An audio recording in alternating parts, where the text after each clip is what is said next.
Alors, concernant les élections, il y a deux éléments qui sont décisifs. Le premier élément, c'est la très forte hausse de l'abstention pour le premier tour, puisque pour le premier tour, on avait quasiment 50% de l'électorat qui ne s'était pas déplacé. Et bien évidemment, le résultat du premier tour, avec une montée relativement importante du Front National. Alors, ces deux éléments sont à mettre en correspondance, puisque quand on fait une analyse détaillée et de l'abstention et du vote Front National, on voit que dans les territoires de forte abstention, comme dans les territoires de forte imprégnation Front National, on a une correspondance avec l'électorat prolétarien traditionnel. C'est-à-dire que dans les zones urbaines privilégiées, où vivent à la fois les bobos et les BCBG, et une clientèle immigrée propre aux appareils politiques, on a la gauche et on a la droite. Les zones d'implantation du FN et les zones d'implantation de l'abstention sont les vastes zones périurbaines où le prolétariat des mégapoles a été contraint à l'exil dans le cadre des restructurations capitalistes et des modifications urbanistiques. Donc, on a en quelque sorte un clivage qui permet d'apprécier les réalités historiques des temps qui vont venir. On a d'un côté des zones périurbaines à forte abstention ou à fort vote Front National qui correspondent grosso modo aux zones géographiques d'implantation prolétarienne.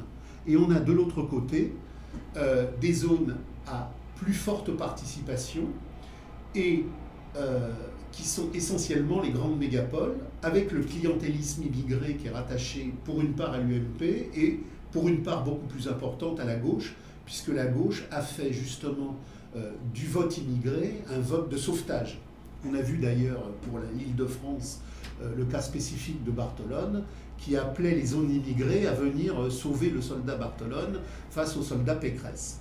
Donc, ce qui est intéressant, même si le deuxième tour a vu une remontée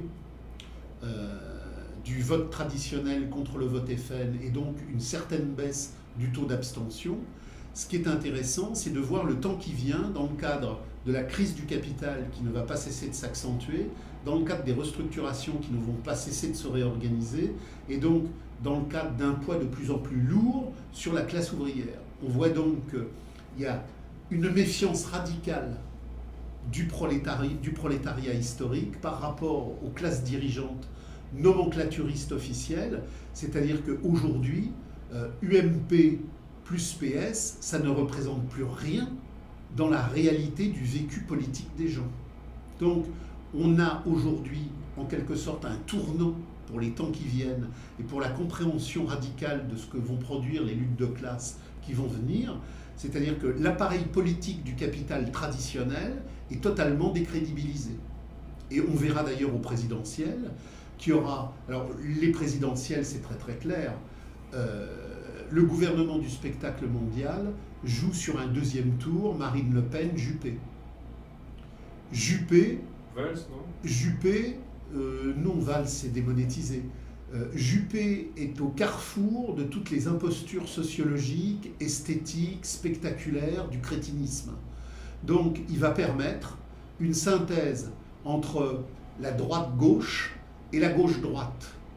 Donc on aura un deuxième tour Marine Le Pen avec Juppé, et on aura bien évidemment la réitération de toutes les messes antifascistes, antiracistes, par lequel le gouvernement du spectacle mondial veut perpétuer le règne de la marchandise, et on aura donc très probablement un Juppé au second tour. Si on n'a pas ce cas de figure avec Juppé, on l'aura avec quelqu'un d'autre. Mais il faut bien voir que Juppé, l'ancien repris de justice, est remis en marche par le système, parce que le système sait qu'aujourd'hui, la montgolfière Hollande s'est totalement dégonflée, et qu'il n'y a pas de projet capitaliste otaniste plus certain que celui de Juppé. Juppé, l'assassin de Kadhafi.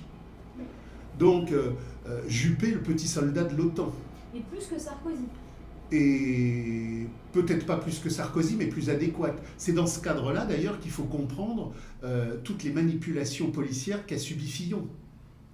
Fillon, avec le fameux plantage de Juillet à l'Élysée, etc., Fillon, c'est bien évidemment l'otanisme, mais c'est l'otanisme mitigé, mesuré, par rapport à Juppé ou Sarkozy, qui sont des otanistes forcenés.